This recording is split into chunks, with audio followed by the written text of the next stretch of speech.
我諗喺我附近應該都有2、3間。係啦，我樓下都有2間。係咯。大家好啊，歡迎嚟到90後生活投資頻道，我係史蒂夫，我係大夫。今日咧，我哋就想講下香港同新加坡一啲唔同嘅城市面貌啊。冇錯啦，咁今日咧就會講5個新加坡同香港唔同嘅城市面貌嘅。係啦，大家都知道我已經生活咗新加坡差唔多都有3年啦，係咪？所以都觀察到一啲咧新加坡同香港唔同嘅城市面貌嘅。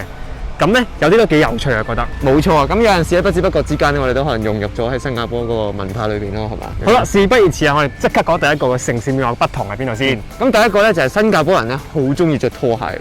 冇錯啊，新加坡人咧其實好習慣咧着拖鞋出街嘅喎。無論搭 MRT 啦、落街食嘢啦，或者去行商場咧，佢哋都好中意着拖鞋嘅。冇錯，我諗可能係拖鞋一嚟好舒服啦，係咪？二嚟咧就係新加坡有陣時突然間落雨啦。咁如果落雨嘅時候着鞋就可能會比較麻煩。如果着拖鞋嘅話咧，就冇咁易整濕對鞋啊嘛。同埋最重要就係新加坡好熱啊嘛。係啊，成個着鞋出街其實會焗住隻腳。係啊，都真係好辛苦啊嗰個感覺。咁着拖鞋真係幾舒服、幾涼爽嘅。咁但係喺香港咧，我哋就好少話見到人咧着拖鞋出街嘅。唔係冇，不過嗰個比例真係少好多咯。即係譬如好似依家咁啦，其實我都着緊拖鞋。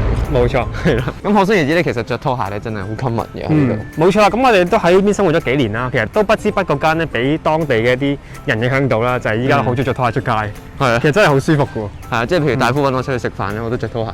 係啦，就算可能搭 MRT 去，譬如係市中心啊等等嘅地方咧，我都可能會着拖鞋。冇錯，有時踩單車啊，我哋都會着拖鞋嘅。係啊，真係太方便。冇錯。咁第二個城市面貌嘅不同咧，就係呢邊嘅便利店咧，即係七仔啊、OK 便利店咧，呢啲係少好多嘅，比香港。香港咧真係每一條街都會有一間最少，係啦，係開到成行成市嘅。我見過香港最癲嘅情況咧，就係便利店咧喺一個商場裏邊咧有4、5間，同埋可以開喺隔離咯。係啊，冇錯，即係2間唔同嘅便利店，真係開喺隔離嘅可以。咁所以香港嘅便利店咧真係非常之便利，我覺得。同埋咧，佢通常都可以24小時啦。但新加坡嘅便利店咧就，我覺得係冇咁多嘅，真係。冇咁多，少啲數量上。即係可能我住嘅地方附近咧，可能得1間咁樣，1、2間咯最多係啦。但係如果喺香港嘅話，可能已經係3、4間俾啲選擇。係啦，我落樓已經係3間啦，記得以前。咁究竟點解會咁少便利店嘅咧？我諗係因為呢邊咧，首先一嚟有好多24小時嘅一啲 supermarket 啦，咁大家買都好方便啦，同埋周圍都 hawker centre，無論你去買嘢飲啊或者買嘢食咧，都非常之方便嘅。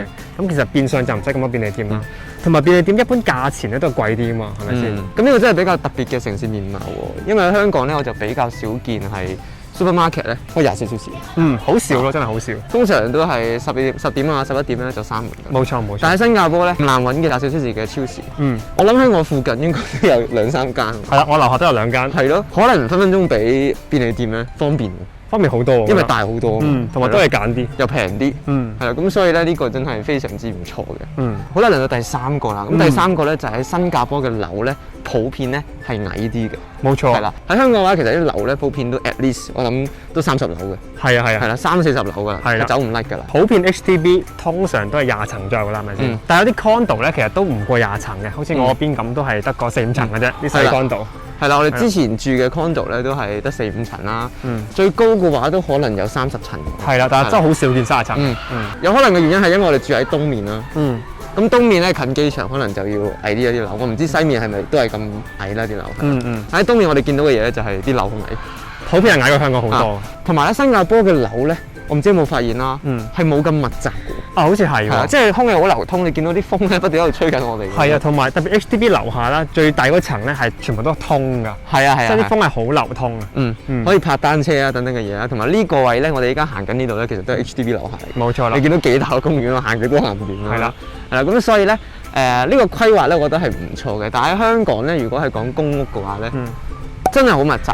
同埋好高嘅。如果係香港公屋嘅話咧，喺香港行咧，我諗行極咧都係應該啲高樓大廈喺我隔離嘅，就唔會有咁闊落嘅公園咯，好少咯，係。所以咧，我覺得呢邊咧嘅樓咧係比較通風嘅。咁點解香港樓會咁密集嘅咧？咁因為香港一嚟地好少啦，係咪先？佢 supply 唔係好夠啦，二嚟人好多啦，咁佢就要起高啲去滿足翻呢個住屋需求。係咪先？咁就要起密啲同起高啲啦，咁就導致其實樓與樓中間嗰個空間就變得好細啦。係啊，係啊，咁你感覺到一種好壓迫感啊，其實經常都係啦。好啦，第4個城市面貌嘅不同咧，就係呢邊咧嘅人咧係會講好多方言嘅。特別係Chinese 啦。係啦，你唔好以為呢邊 Chinese 係唔識講方言喎。其實呢邊嘅 Chinese 咧，佢哋咧有某幾種方言都好叻嘅，譬如話廣東話啦、福建話啦、潮州話啦、客家話啦。其實好多人都識嘅呢幾種方言。特別啊，我哋 Hawker Centre 嘅時候咧，去燒尾鋪嘅時候咧，好多嘅店主都識講廣東話㗎。係啊，有時搭車咧都會聽到隔離無啦啦會有人講廣東話。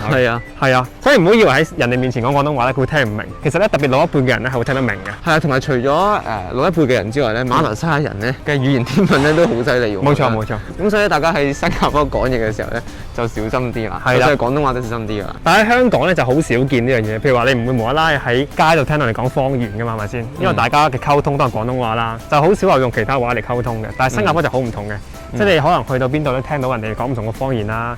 有時去到 Hawker Centre入邊咧，就會聽到啲伯伯喺度講嗰啲福建話嘅。係啦，咁有時聽到啲人講客家話、潮州話呢啲，都好 common 嘅，真係係啦。但係咧有一種 common 嘅 language 係大家都會講嘅，就係英文啦。係啦，咁所以喺新加坡講話真係要小心啲，因為話唔定隔離嗰個咧其實聽得明你講咩嘅。冇錯。好啦，第5個香港同新加坡唔同嘅城市面貌咧，都係最近先發生嘅啫。因為呢個 Covid 啦，係啦，就係喺新加坡咧，大家食飯嘅時候咧，係會將個口罩戴喺隻手臂度。係啦，呢邊咧好多人咧都會好習慣性咁樣，就係食飯或者跑步嘅時候咧，就將口罩咧放喺手臂上面啦。即係喺你架底嘅低少少嘅位置啦。咁其實喺香港咧呢個情況就好少見嘅，講真。真係好少見。係。咁但係呢一個做法其實就唔係咁好嘅，係啦，因為都唔係咁衞生嘅做法啦。咁衞生啲嘅做法可能就將佢擺喺個紙袋或者密實袋入邊收好你嘅口罩啦，就唔好將佢外露嘅。係啦，因為口罩入邊可能都會有細菌傳染到出嚟㗎嘛，係咪先？口罩喺外面啊，或者裡面咧都可能有細菌嘅。咁所以咧，其實咁樣綁住嘅話咧，你再戴翻個口罩其實都冇乜用嘅，我覺得。咁之前 CNA 咧都出過新聞咧講過呢一個嘅 habit 嘅。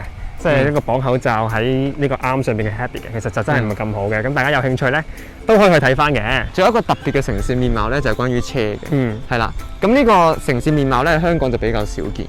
但喺其他外國嘅國家咧，譬如係日本咧，都會見到嘅。就喺車上面咧，佢哋會有個卡機。係啦。咁嗰個卡機咧就會好方便咁幫你自動俾錢嘅。如果你經過一啲 payment 嘅一啲 machine 嘅時候。即係類似停車場同埋隧道呢啲。係啦，停車場有隧道或者道路收費啊。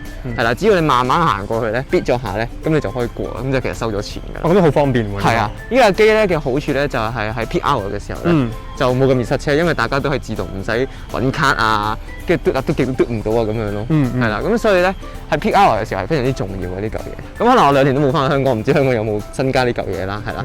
但喺香港揸車嘅話咧，通常如果你要入停車場啊，或者係過隧道嘅話，通常都係嘟八達通，或者係俾現金嘅啫。冇錯。係啦，當然啦，香港有啲隧道咧都可以用自動收費系統嘅，但係停車場咧就非常之少見嘅。但係新加坡咧，所有嘅停車場咧，基本上你都係用嗰架機嚟俾錢嘅，係啦，就咁慢慢行過去就得㗎啦。